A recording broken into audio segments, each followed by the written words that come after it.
Harish Rao పూజలపై TPCC chief Mahesh Kumar Goud మరోసారి విమర్శలు చేశారు. హరీష్ రావు గుడిలో ఏం పూజలు చేశారో స్పష్టత ఇవ్వాలని డిమాండ్ చేశారు.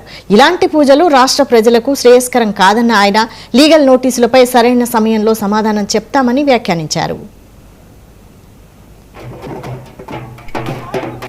హరీష్ రావు గారు మన రాష్ట్రంలో కాకుండా తమిళనాడు, కర్ణాటక రాష్ట్రాల్లో క్షుద్ర పూజలకి ఆనవాయితీగా పేరుబడిలో ఉన్నటువంటి గుళ్ళలో పూజలు చేశారు. మంచి కోరుకోకుండా, ఈ రాష్ట్రం అభివృద్ధి చెందాలని కోరుకోకుండా వేరే రకమైనటువంటి కోరికలు కోరినారు. కాబట్టి దాని మీద వారు స్పష్టత ఇవ్వాలని అడగడం జరిగింది.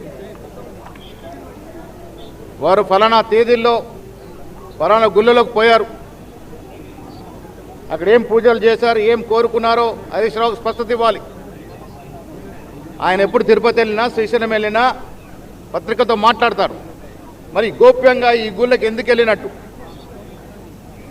మాకు మూఢనమ్మకాల మీద నమ్మకం లేకపోయినా ఒక బాధ్యత కలిగిన వ్యక్తి, సుదీర్ఘమైనటువంటి రాజకీయ అనుభవం ఉన్న వ్యక్తి, పలుమార్లు ప్రజల మన్ననలు పొంది ఎమ్మెల్యేగా, మంత్రిగా చేసిన వ్యక్తి ఈ రకంగా గుప్తంగా అలాంటి నానుడినటువంటి గుళ్ళలో పూజలు చేయడాన్ని మేము ఆక్షేపించాం.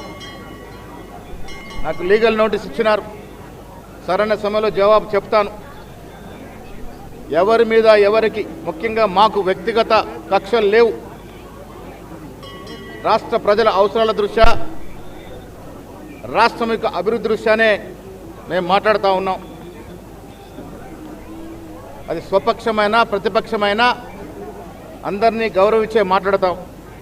కానీ ఇలాంటి పూజలు రాష్ట్రానికి శ్రేయస్కరం కాదనే మాట మాత్రం నిన్న చెప్పడం జరిగింది. దానికి వారు లీగల్ నోటీస్ ఇచ్చినారు.